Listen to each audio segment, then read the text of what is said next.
My name's Angelo, and welcome to We Want Picks. I'm going to walk you through the entire UFC London fight card. I'm going to give you my picks, my predictions, and my DraftKings plays. But before I do, let me highlight how incredible our DraftKings ownership projections are. If you're here for just the full card breakdown and DraftKings means nothing to you, but you want the predictions, skip past this part. If you're here for DraftKings, I want to highlight how incredible our ownership projections are. I pay somebody to build these, right? We don't just copy paste somebody else's. These are numbers, proprietary numbers that we come up with on our own. And we have literally the best DraftKings ownership projections in the game. It's not an exaggeration. It's not a put on. Here's the numbers. You can see there's 6 sources, and then our number, we had the lowest margin of error at 3.88%. And those other 6 sources that we're comparing ourselves to are giant companies, large, huge daily fantasy companies that are charging a fortune for this information. And we're only charging $10, and it comes with everything else. And because of these ownership projections and because of the tool, our community is killing it. Over $149,000 in winnings over the last 2 months from our premium members. These are premium members who are winning 20 grand, 5 grand, 2 grand, 80 grand, 50 grand, 2 grand, 500 bucks, winning all different amounts of money, giant tournaments, smaller contests, and then they're going out of their way to say, we want picks, help me with this. You can see the tickets, you can see the tags. All of this is absolutely incredible. We have the sharpest premium membership community in the game. They're getting the ownership projections, they're getting the tools, they're getting the DraftKings optimizer, which will literally build lineups for them, and it's helping them win some very real money. All of this, plus everything I'm not mentioning, is included for only $10 a month.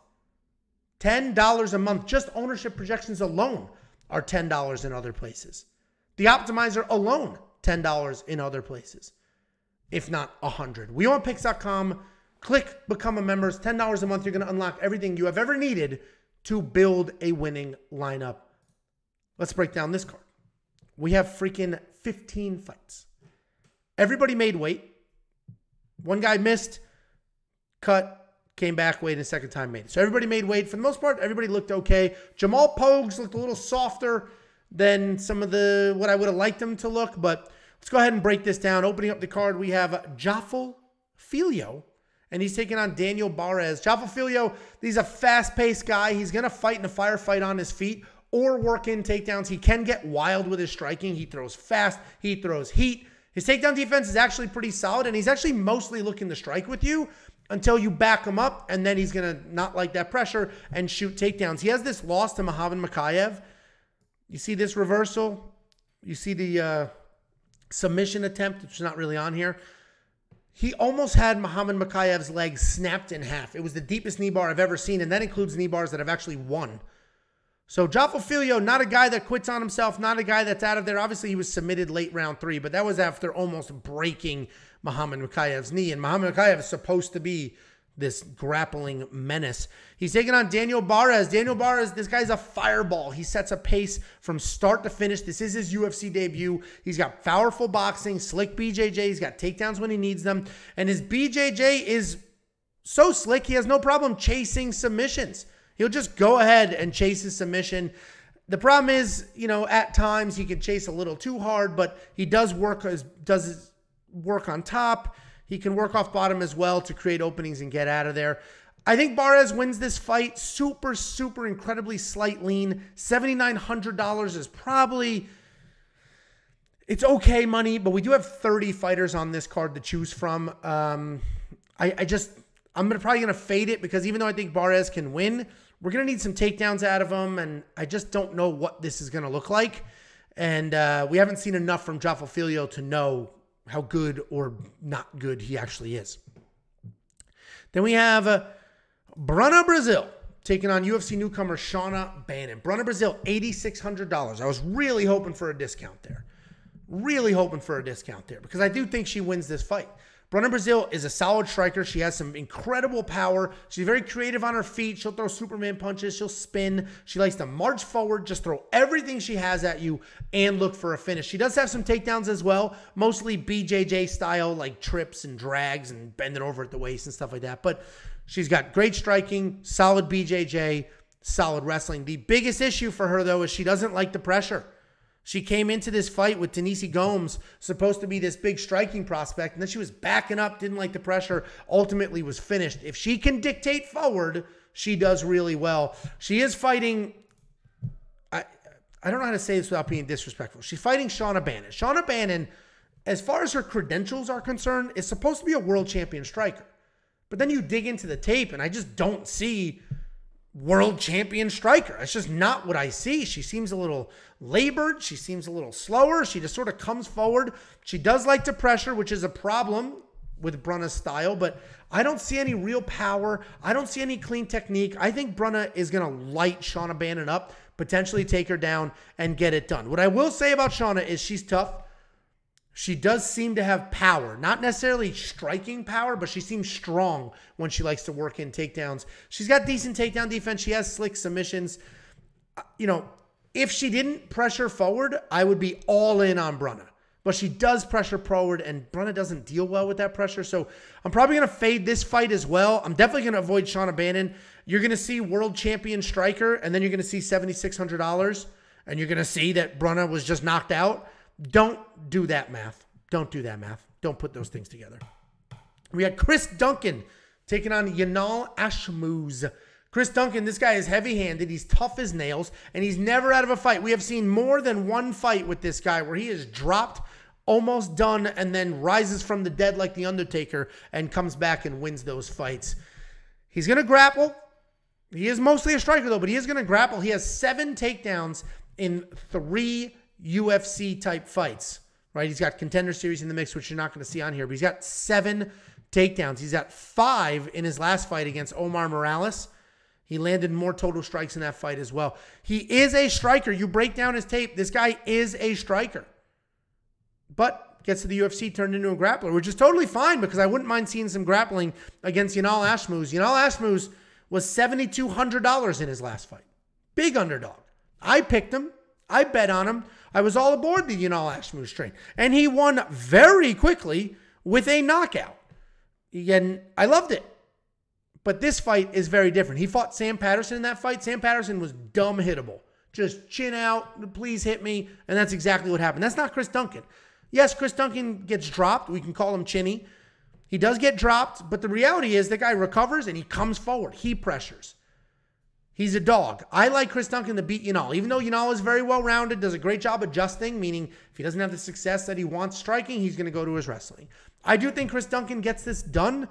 Yanal Ashmouz is undefeated, but we've seen a lot of these 7-0, 8-0, 9-0 type guys just get hammered recently. So I like Chris Duncan to get it done. I think $8,400 is probably a pretty affordable price. Then we have Ketlen Vieira taking on Pannie Kianzad. Here's the problem with Ketlen Vieira. She scores like shit. Okay, Ketlen Vieira, full fade at $9,100. That's the end of that statement, right? She's not particularly fast, but she is big. She uses her size well. She's strong. She wants to press you against the cage, rack up this control time, and then get a takedown or two and sort of try to grind you out. That's what she likes to do. The reality is she scores like shit. 49 points, yes, that was a loss. 80 points in a win, 84 points in a win. That sounds great, but these are 5-round wins. A 5-round win, 84 points. A 5-round win, 79 points. She's $9,100. Absolutely not. She is fighting Pannie Kianzad. Pannie Kianzad is a striker. She's fast. She likes to dance around. She's got good, clean boxing. She never throws one punch at a time. Everything is in combinations. I personally think she can win this fight. I think she dances around the outside and just keeps touching and going, touching and going, touching and going. She'll probably be held against the cage for a little bit, squirm her way out, touch and go, touch and go. I think Pannie wins. I fully recognize that she could just be held against the cage for 15 minutes and lose. But if we look at her scores, they're a little better. Lena Landsberg, 81 points. Davis, 80 points. And yes, those aren't much higher than Ketlen, but Ketlen's were 5-round fights. These are 3-round fights. And Pannie's only $7,100.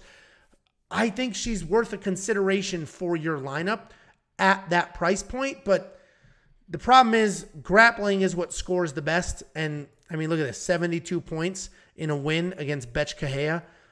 She landed 103 significant strikes and still only scored 72 points. So probably not worth it, but she is one of the more live underdogs on this card. Then we have Makhmud Muradov taking on Bryan Barberena. Makhmud Muradov, another guy who's very, very good and doesn't score that well. $9,500. We have 78 points, 97 points, 53 points.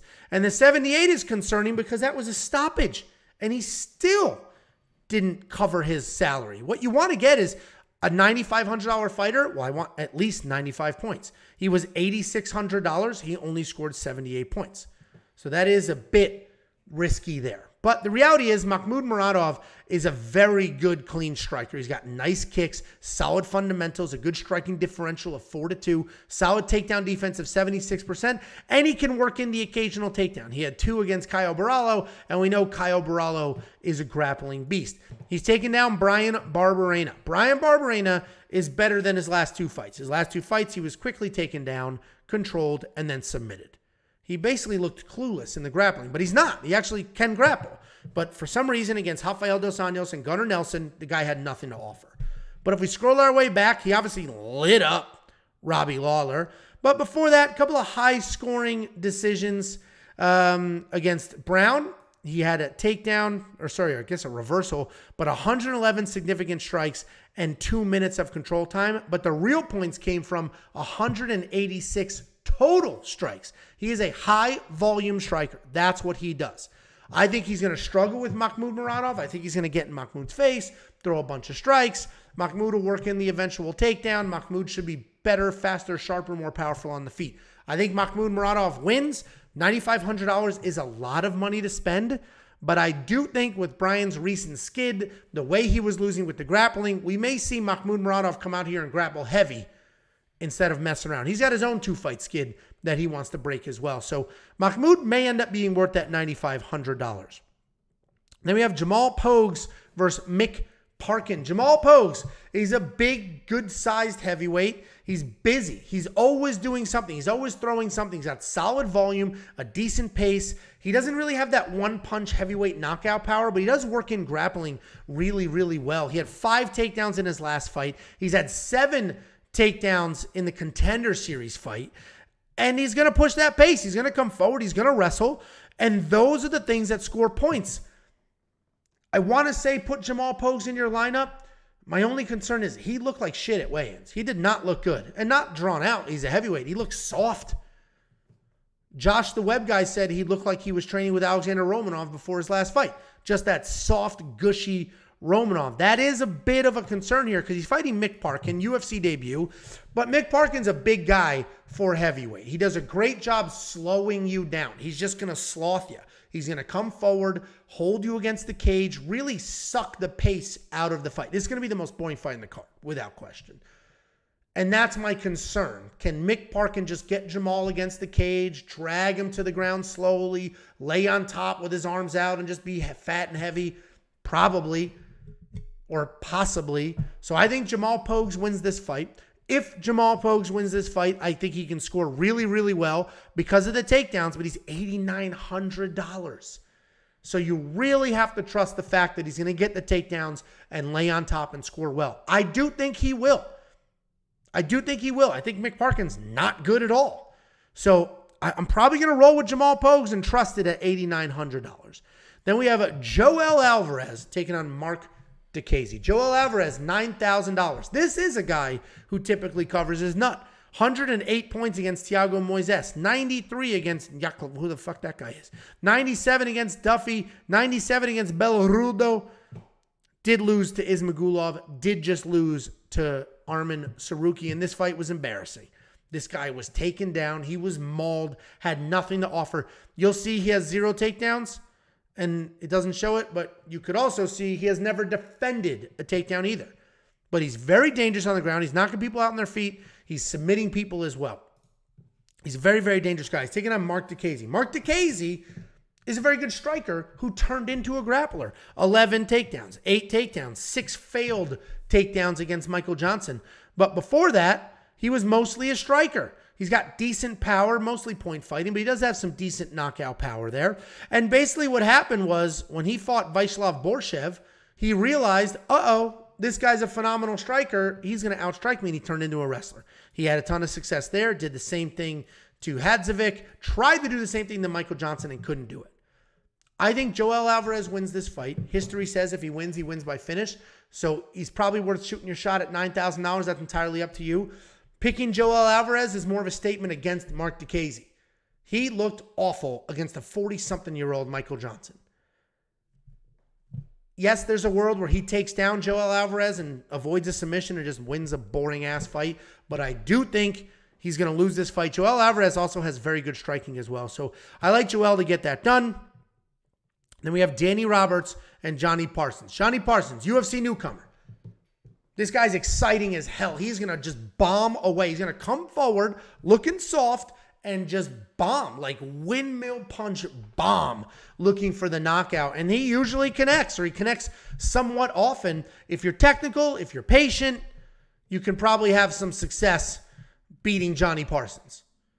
But this guy is dangerous as hell. The nickname, the Sluggernaut, that makes absolute sense. That is how he fights. Big, looping, non-technical strikes. He is taking on Danny Roberts. Danny Roberts is solid. I think Danny Roberts wins this fight. I think $8,000 is a very good price point. Danny Roberts is a striker. He's got good boxing, good footwork. He throws very hard. He also has big knockout power. I think he can knock out, anybody in this division, frankly. Takedown defense is not great. I don't think it's going to matter in this fight. Takedown defense is even more horrific, which might matter if he's getting himself into some trouble with Johnny Parsons there. But he is coming off that loss to Jack Della Maddalena, but I actually think his chin held up a little bit before that. The Trinaldo fight was sort of a bad look considering how old he is, but the Ameev fight, the Imadaev fight, those were actually solid. I think Danny Roberts gets it done. I think $8,000 is solid because, again, it's more of a statement against Johnny Parsons. I think Johnny Parsons is going to come in swinging wild, not get it, and then gas himself out and get himself finished. But certainly it's priced this way for a reason, where Johnny Parsons could be the one getting starched. Or doing the starching. Daniel Marcos, Davey Grant. Yes, Daniel Marcos. Yes, $8,500. I personally think that's some of the best value on this card. I don't think Davey Grant's that good. But let's talk about Daniel Marcos. He's a very good striker. He's got power. He's accurate. He does a nice job stringing together his combinations. He'll march forward. He'll throw 1-2s. He's going to follow it up with a flying knee and elbow. Takedown defense is solid at 88%. He's got 8 knockouts on his record, but also 6 decisions, which tells me he's not a first-rounder bust guy. He's not a finisher bust. He can continue to fight into the later rounds and drag something out. And that's important because Davey Grant is a somewhat durable guy. Yeah, you're going to see the submission loss, but anybody can get, the submission win.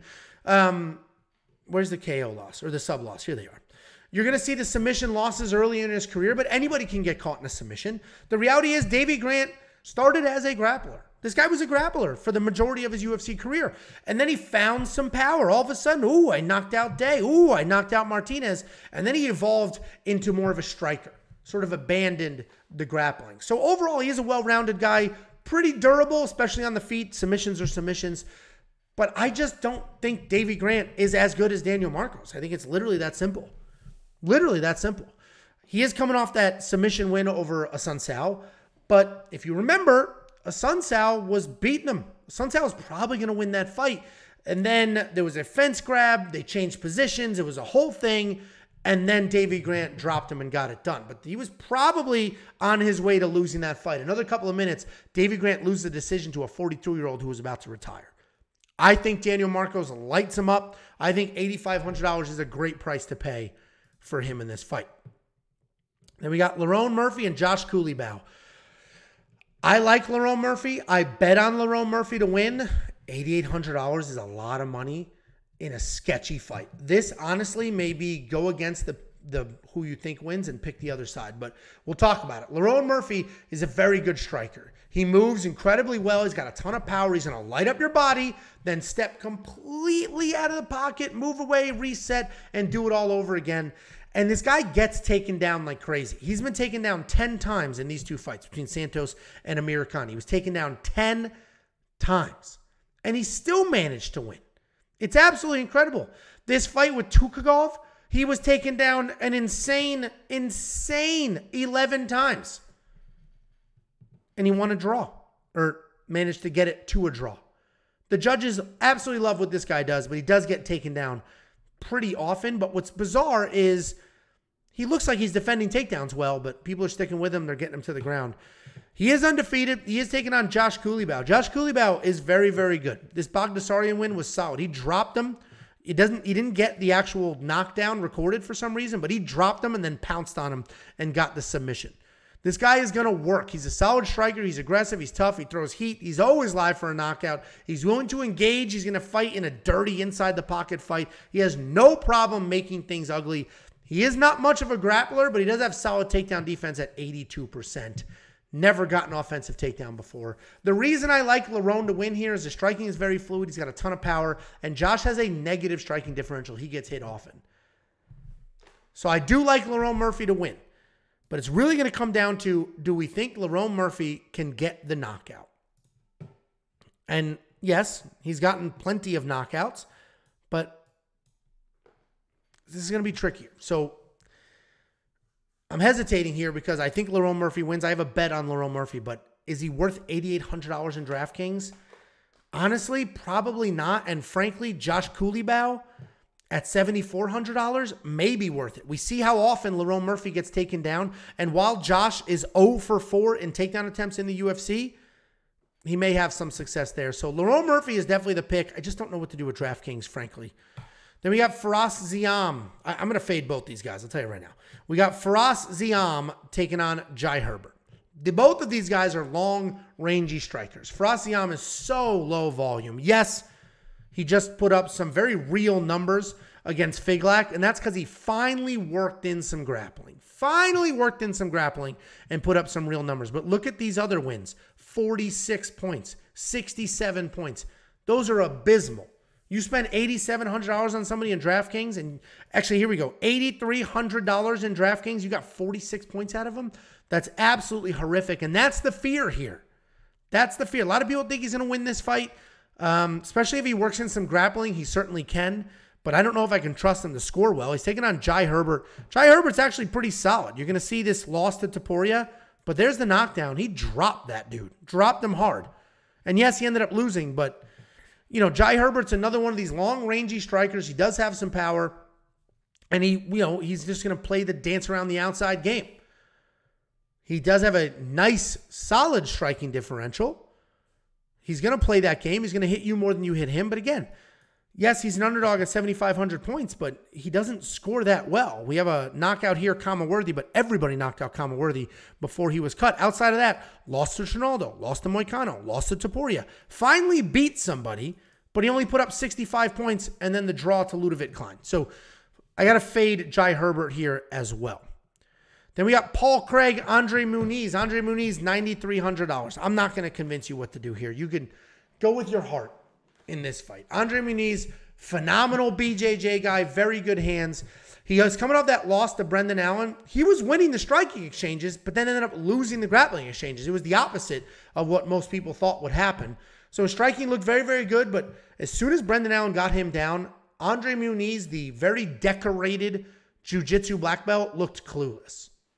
He actually looked old, slow, washed, and maybe I'm being way too hard on him, but he didn't look good in that. And for him to bounce back at $9,300 says more about what people think about his opponent than it does about him. The reality is, if Andre Muniz wins, he will absolutely be worth the money, as we have seen many, many times before. So that's entirely up to you if you think he wins. He's fighting Paul Craig. Paul Craig, mostly kill or be killed. Mostly kill or be killed. Right? This Volkan Ozdemir fight, he was just taken down, manhandled, had nothing to offer off his back, only put up 15 points. Johnny Walker smoked him, knocked him out pretty quick. Okay, fine. That's Johnny Walker. But this Nikita Krylov win, he snuck that out at the last second in a fight he was probably going to lose. Jamal Hill, TKO, he broke his arm. He beat Shogun. Fine, Shogun's old. And Tugulov, where is the real fight that I want to show? Ankalaev.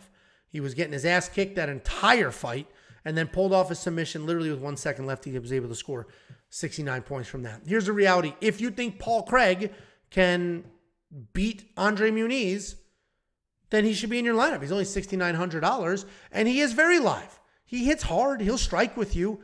The problem is he has no takedowns. He can't really dictate where this fight goes. So Andre Muniz can dictate where the fight goes. And then do we think Paul Craig is going to submit Andre Muniz off his back? I don't know.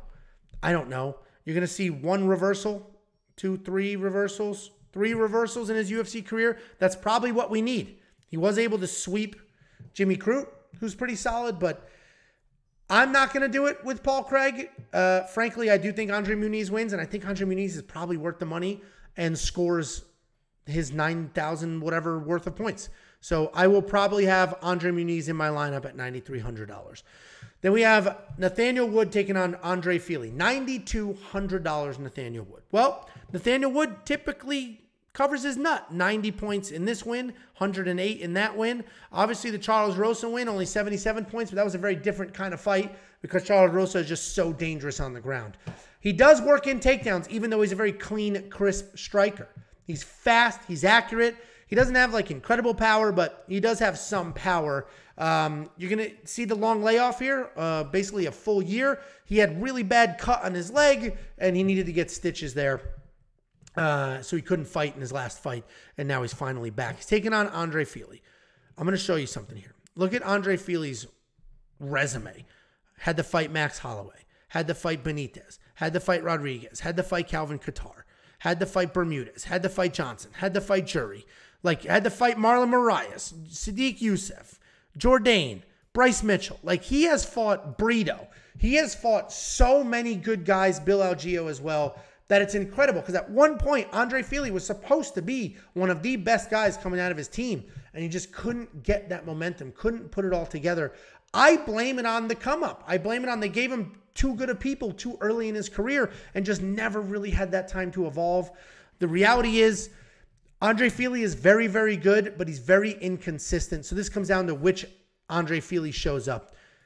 He did win his last fight. I think it was the one takedown, honestly, that got it done. He didn't look amazing. I think Nathaniel Wood wins this fight, but I think he's probably a little overpriced. Andre Fili may not be the worst underdog at $7,000. And we have Molly McCann taking on Julia Stolarienko. Molly McCann, spinning back elbow knockout, 111 points. Spinning back elbow knockout, 110 points. 93 points of decision over Kim. The reality is Molly McCann is actually pretty solid. She'll work in takedowns. She's got 5, 2, 2. She'll work in takedowns. She'll strike with you. She's got not really one-punch knockout power, but she does have these knockouts from the spinning back elbow, the spinning back elbows.